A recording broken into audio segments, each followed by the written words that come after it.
It's the Gear Tester here, and welcome to my first range report on the Marlin 336 Dark. The 336 is a lever-action rifle chambered in .30-30 Winchester.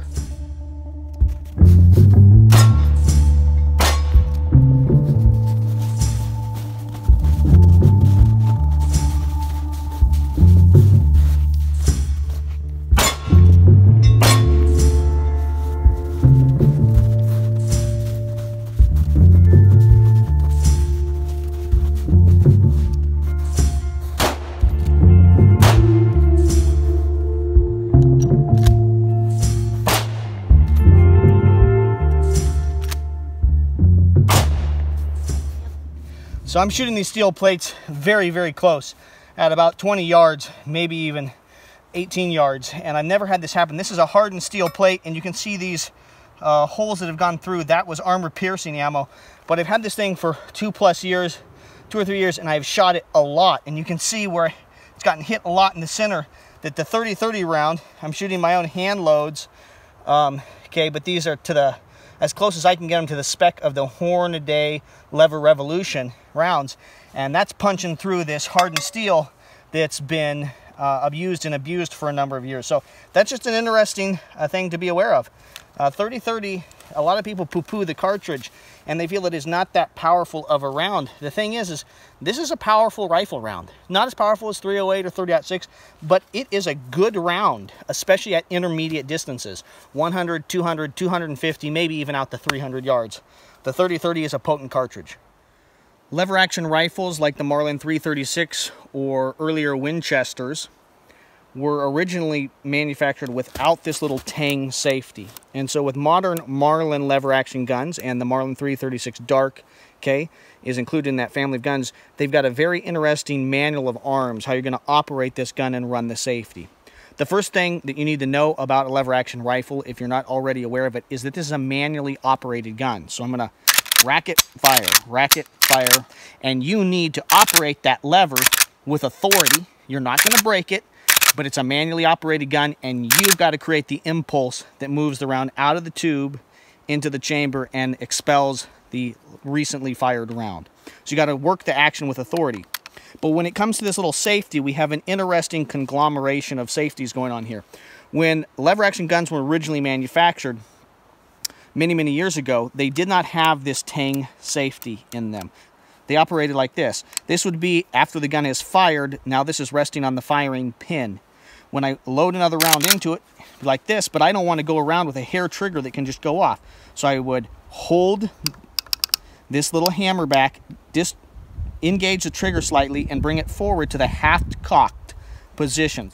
What that means is that if I'm not paying attention and I'm not being careful with this gun, if it doesn't have this Tang Safety built into it, I can have some accidents. And even with this Tang Safety, every year individuals who are hunting with lever action guns accidentally discharge them when they're trying to unload them or load them into the vehicle or make sure the gun doesn't have any more rounds in it, because they're not understanding the battery of arms and following proper safety procedure with this gun. So if you don't have this Tang Safety on your gun, what can happen here is you're racking rounds out of the gun, and then as you load the gun into the scabbard, or maybe you throw it in the back of your pickup and you got a friend on the other side of the vehicle, you think the gun is empty and you go to lower the hammer, and lo and behold, you somehow go past half-cock and discharge the gun and you shoot your pickup truck or your friend on the other side of the vehicle. So you need to understand how to operate this gun. In an attempt to minimize accidental discharge, Marlin and other manufacturers have put these little Tang Safeties on them. So what you need to know about this gun is you've got two kinds of safeties competing with one another. You have the standard cocking system that the gun was originally manufactured with, and now you have this Tang Safety. I'm going to load a live round into the gun, right? And so I have the safety, the Tang Safety engaged, and I'm just going to pull the trigger. The gun is pointed in a safe direction. Guess what? The gun didn't go off. It's loaded. Everything's working. I'm operating the hammer appropriately. So this could be dangerous to you, the operator, if you're trying to employ this gun for self-defense against two-legged or four-legged predators. It also means that you might miss the opportunity to shoot that buck that you were just waiting to shoot. You've waited all season in the tree stand, and when you bring the gun up, nothing goes off because you've got that safety engaged. I carried a similar gun to this, a Marlin 336, a youth model, on a 65-mile backpacking trip a couple years ago because I was worried about bears. So I had a pistol, a couple other people had pistols in our group, but I wanted a rifle. Wanted the additional power of having a centerfire rifle cartridge. And so I was very intentional about how I ran this gun. I always ran the safety engaged. Lots of people say just turn the safety off, pretend like it's not there. Well, you're hiking and walking along, this gets bumped on, right? I'm always going to practice using this gun in a way that means that it's the most efficient and effective way of using the gun no matter what else goes on. So this safety may get pushed on or off, but if I always train that it's on, I won't accidentally fail to engage it or disengage it when I want to. So my boundary of arms was to hike around with this gun. I had it on a sling, and I kept my thumb like this on the safety or my finger here on the safety. And then if I felt like I was in a dangerous situation, I switched that safety off, cocked the hammer, and brought the gun up ready to be employed. So that's how I would encourage you to use it, is always run the gun with the safety on. There are ways you can disable the safety, but if you've got the safety functioning on your gun, always run it on, and just make sure that you remember to disengage it before you cock the hammer.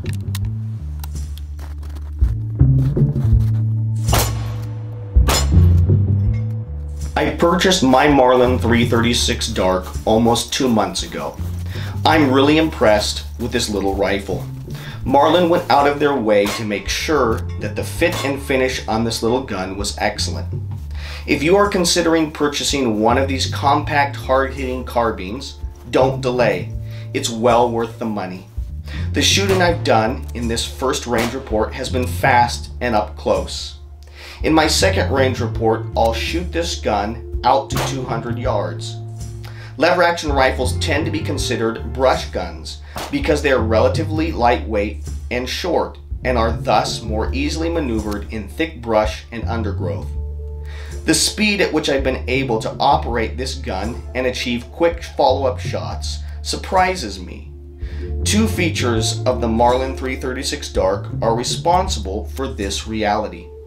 The fact that the 336 Dark comes from the factory with a threaded barrel allowed me to easily install a .30 caliber muzzle brake.